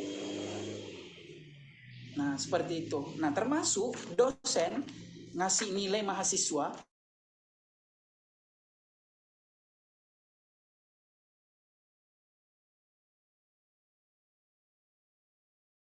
yang lain ya, tapi saya lakukan nih. Ada anak yang mengatakan, "Pak, kok nilai saya bagus ya Pak ya?" Padahal dia merasa nggak pinter. Lalu saya katakan, "Mas, saya menilainya bukan hanya kemampuan Anda menjawab di kertas, tapi saya tambahkan nilainya karena sikap Anda yang Bapak suka. Anda setiap kali berada di kelas, masuk di kelas, Anda paling duluan. Setiap kali Bapak kasih tugas, selalu paling duluan selesai. Maka itulah penghargaan Bapak ke Anda." Itu psikologi juga tuh. Dengan bangganya nanti melihat nilainya, nilaiku 90, nilaiku 100. Apalagi biasanya guru agama itu sulit loh ngasih nilai guru agama itu. Dosen-dosen kita biasanya di kampus itu dosen agama sulit ngasih nilai, biasanya rendah-rendah. Nah, gitu teman-teman, Bapak Ibu. Jadi banyak pendekatan ya yang bisa dilakukan. Kemudian tidak hanya satu cabang pengetahuan, termasuk tadi perlu yang namanya strategi, perlu namanya pendekatan gitu ya. Kalau dulu ada istilah metode dan didaktik, sekarang sudah diubah menjadi SBM, strategi belajar mengajar. Jadi semuanya tidak terlepas daripada psikologi belajar. Orang tua juga demikian. Orang tua juga demikian di rumah. Ketika anak misalnya nangis, kita katakan, "Sudah, berhenti sudah nangis. Bapak capek pulang kerja, Anda nangis. Diam." Padahal secara psikologi anak itu jauh lebih tinggi stresnya daripada orang dewasa sebenarnya. Karena mereka belum bisa ngatasi konflik. Mereka belum ngerti namanya self control. Seperti itu ya, Mbak apa namanya tadi Pak Erlan ya, tidak salah ya. Nanti kapan-kapan kita perdalam lagi apa kaitannya dengan strategi belajar mengajar terkait dengan motivasi. Jadi motivasi memang apa namanya membangkitkan semangat belajar itu tidak hanya satu strategi saja, sangat tergantung pada kepribadian, karakter anak, maka perlu namanya identifikasi. Di awal-awal pembelajaran kita kenali latar belakang pendidikan, latar belakang keluarga, apalagi anak SMA tuh, anak SMP juga sama. SMP itu jangan sama sekali diperlakukan di apa namanya dipermalukan di depan teman-temannya. Itu dan sekarang paradigma pembelajaran itu nggak seperti dulu. Kalau dulu kalau kita diam-diam atau suara sepatunya guru kita saja sudah terdengar berwibawa begitu ya. Nah sekarang kalau kita jaga wibawa lewat aspek itu, anak-anak itu semakin apa ya, semakin tidak simpatik dengan kita, malah ditinggalkan kelas kita, malah main HP mereka. Justru kalau strategi pembelajarannya sekarang, dosen-dosen mengatakan, sekarang silahkan disimpan semuanya HP-nya. Jangan ada yang buka HP. Oh, nggak laku tuh. Tapi gimana caranya, strateginya agar handphonenya itu dijadikan sebagai bagian daripada media pembelajaran. Seperti itu ya, apa cara membangkitkan motivasinya bisa melalui kata tadi, bisa melalui pujian, melalui pendekatan. Ada kadang-kadang sudah selesai nih perkuliahan atau proses pembelajaran, kita bisa panggil, Sasa, coba sini Nanda. Tadi di waktu Bapak ngajar itu jelaskan kok Sasa banyak bicara ya, ngobrol ya. Ada apa tadi yang dibicarakan Sa? Coba cerita dengan Bapak. Dia cerita nanti itu, Pak tadi ini dan seterusnya. Kita bisa masuki di sana. Nah, pertemuan berikutnya nanti Sasa duduknya di depan ya. Sasa anak pintar loh, anak hebat loh, sayang loh nak kalau nak Sasa Bapak jelaskan kemudian nak Sasa tidak, Sasa loh hebat cantik, bisa kalau sekolah nanti kuliah bisa masuk di jurusan apa, itu sudah diberikan inspirasi karena itu luar biasa loh ya.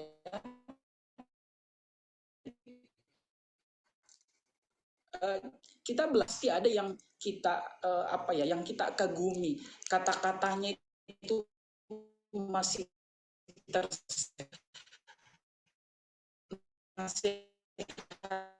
nasihat kali ya, terlalu panjang jawabannya. Silakan Mbak Pak Erlan ya, terima kasih banyak Mbak Sasa. Baik, terima kasih kepada Bapak Zulkifli atas jawabannya dan terima kasih kepada Bapak Erlan yang sudah bertanya. Baik, karena waktu sudah menunjukkan pukul 14.59, izin saya percepat Bapak Ibu. Sebelumnya saya ingin mengucapkan terima kasih sebanyak-banyaknya kepada Bapak Zulkifli yang telah menyempatkan hadir untuk menjadi pemateri kami pada siang hari ini. Terima kasih.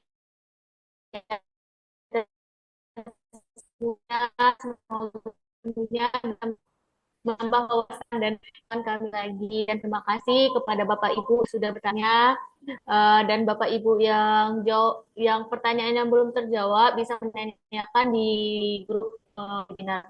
Terima kasih. Selanjutnya aku perkenalkan produk dari Mbak Ika Masda kepada Mbak Ika, waktu dan tempat memperkenalkan produk dari Oke Terbit Indonesia. Waktu silakan. Kemudian adanya potensi royalti sebesar 20% yang Bapak Ibu dapatkan dari penjualan buku yang kami bantu di platform marketing kami seperti Shopee dan website. Serta yang paling penting untuk meninggalkan jejak khasanah ilmu pengetahuan bagi masyarakat luas. Nah, Bapak Ibu seperti yang terlihat di layar, berikut adalah buku karya tulis yang telah berhasil kami terbitkan dari penulis-penulis dari Aceh hingga Timur Papua yang sudah mempercayakan Oke Terbitkan Indonesia untuk menerbitkan naskah terbaiknya.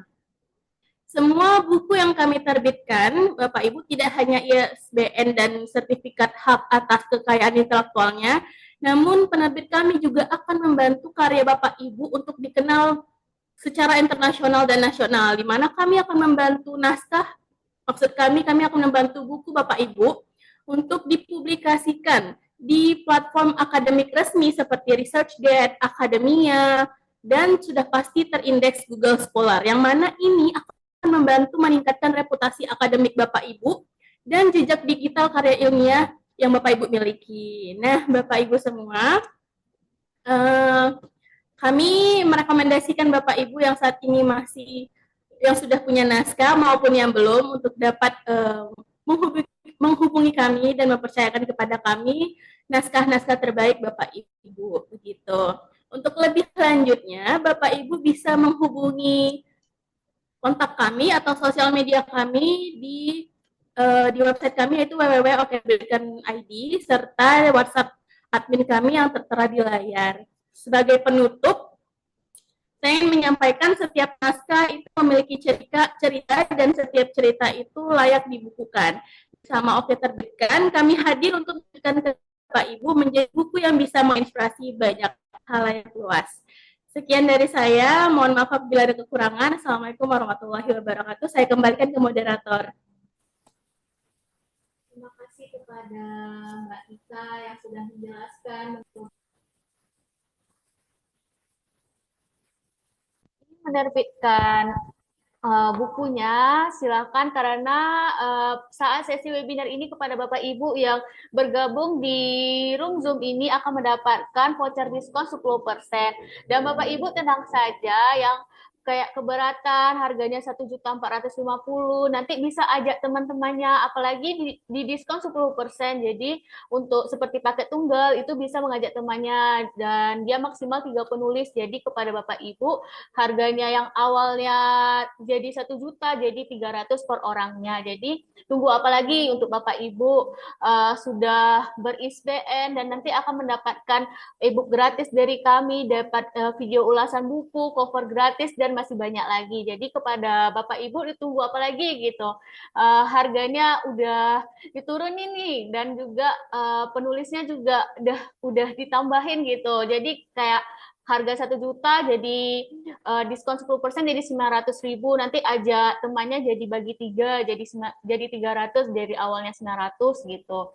Baik, sekian dari penjelasan dari kami mengenai Oke Terbitkan. Jadi jika Bapak Ibu yang ingin bertanya, nanti akan kami kirimkan melalui room Zoom yang akan dikirimkan oleh operator atau admin kami. Jadi sekian untuk webinar kita pada siang hari ini. Kepada Bapak Ibu dimohon untuk menghidupkan kameranya karena kita akan masuk ke dalam sesi dokumentasi. Kepada Bapak Ibu dimohon untuk menghidupkan kameranya ya Bapak Ibu, dan saya akan memandu untuk kita foto dokumentasi.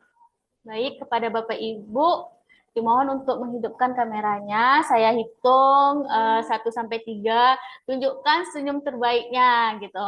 Nanti akan kami upload gitu di IG gitu. Baik, kepada Bapak Ibu saya hitung sampai 3 ya Bapak Ibu. 1, 2, 3.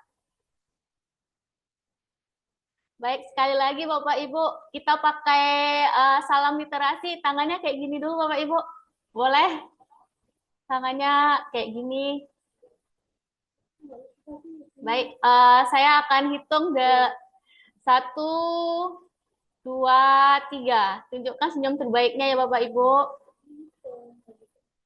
Baik, terima kasih kepada Bapak Ibu yang telah menyempatkan hadir untuk menyaksikan webinar pada siang hari ini. Kepada Bapak Ibu, dimohon untuk mengisi link presensi yang dikirimkan oleh panitia kami. Kepada Bapak Ibu, saya selaku moderator pada siang hari ini memohon maaf jika ada kesalahan dari kata, tutur bahasa, dan perilaku kami yang menyinggung Bapak Ibu. Kami mohon maaf. Kepada Bapak Ibu yang ada masalah untuk dalam pengisian presensi absensinya bisa menghubungi admin kami atau melalui grup webinar. Jadi kepada Bapak Ibu untuk klaim sertifikatnya jangan lupa ya untuk isi absensinya. Baik, sekian dari saya akhiri.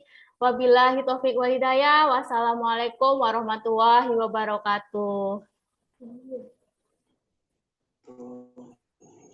Terima kasih banyak Mbak Sasa, Bapak Ibu, teman-teman yang lain. Sama-sama Bapak. Kami mohon maaf ya Pak. Nggih, izin live ya, nggih.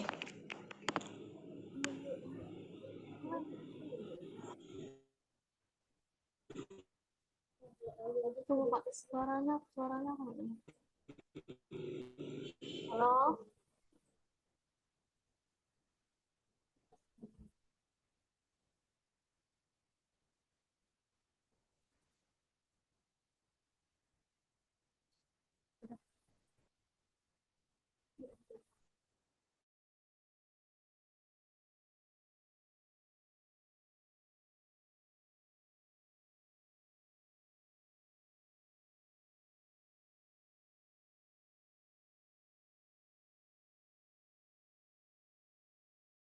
Oke, terbitkan Indonesia, mendengarnya duluan saat naskahmu masih dalam bayangan. Bukan sekadar mencetak halaman, kami memberi nyawa pada impian.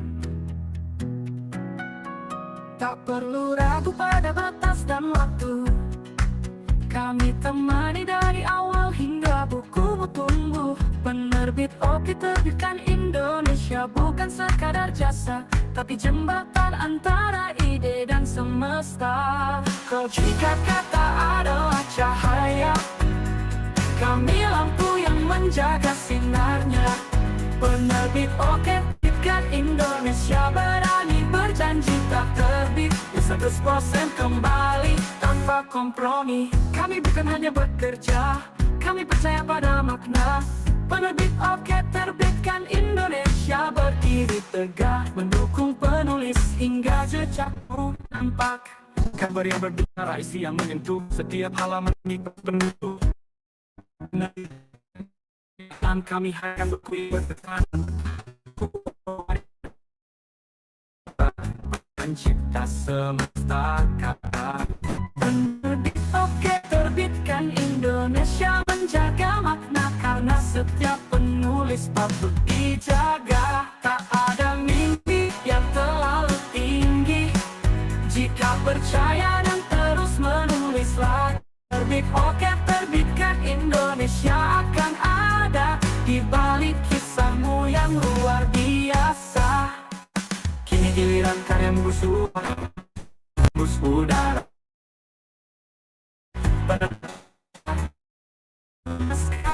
Mari kita terbitkan dunia bersama. Kini giliran karyamu bersuara, menembus ruang, menembus udara. Penerbit Oke terbitkan Indonesia, makna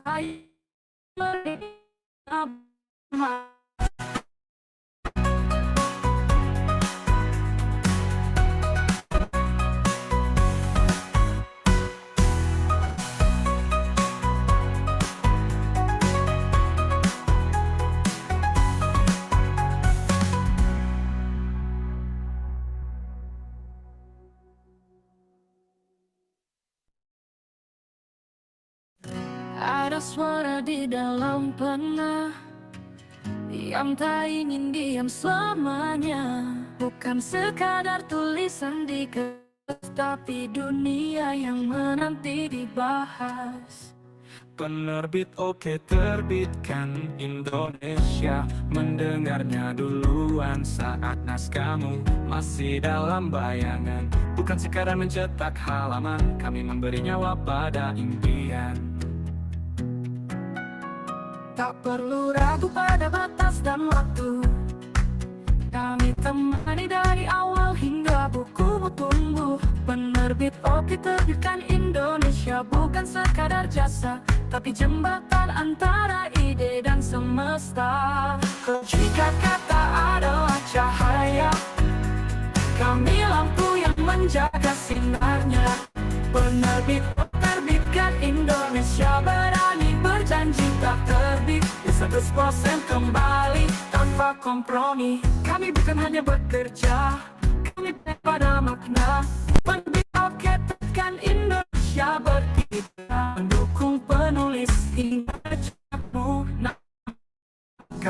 cara isi yang menyentuh. Setiap halaman kami kemas penuh peluh. Penerbit Oke terbitkan Indonesia tak asal jalan. Kami hadirkan buku yang berkesan dan bertahan. Buku bukan produk, tapi warisan roh sepencipta suara. Penerbit Oke terjamin setiap penulis patut dijaga. Tak ada terlalu tinggi jika percaya dan terus menulis lagi. Penerbit Oke terbitkan Indonesia akan ada di balik kisahmu yang luar biasa. Kini giliran karya bersuara, menembus ruang, menembus udara. Penerbit Oke terbitkan Indonesia, rumah naskah yang merdeka. Mari kita terbitkan dunia bersama. Kini giliran karyamu bersuara, menembus udara. Penerbit Oke terbitkan Indonesia, rumah naskah yang merdeka. Mari kita terbitkan dunia bersama.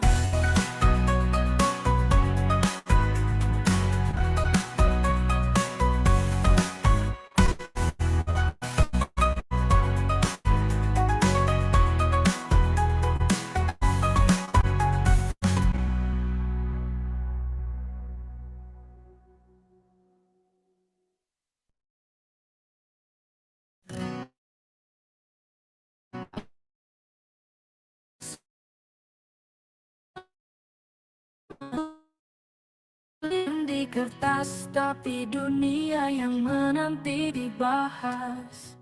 Penerbit Oke terbitkan Indonesia, mendengarnya duluan saat naskahmu masih dalam bayangan. Bukan sekadar mencetak halaman, kami memberi nyawa pada impian. Tak perlu ragu pada batas dan waktu, kami temani dari awal hingga bukumu tumbuh. Penerbit Oke terbitkan Indonesia bukan sekadar jasa, tapi jembatan antara ide dan semesta. Kau jika kata adalah cahaya, kami lampu yang menjaga sinarnya. Penerbit Oke terbitkan Indonesia, berani berjanji tak terbit 100% kembali tanpa kompromi. Kami bukan hanya bekerja, kami percaya pada makna. Penerbit Indonesia mendukung penulis hingga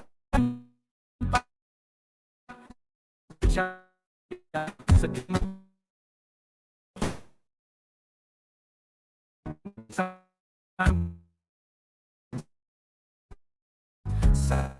pencipta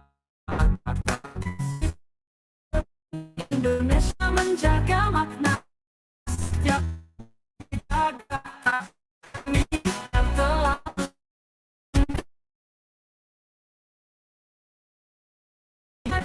Penerbit Oke terbitkan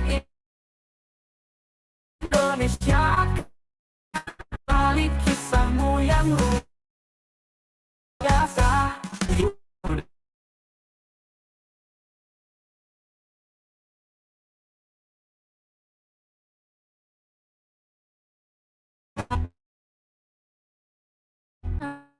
Karyamu bersuara, menembus ruang, menembus udara.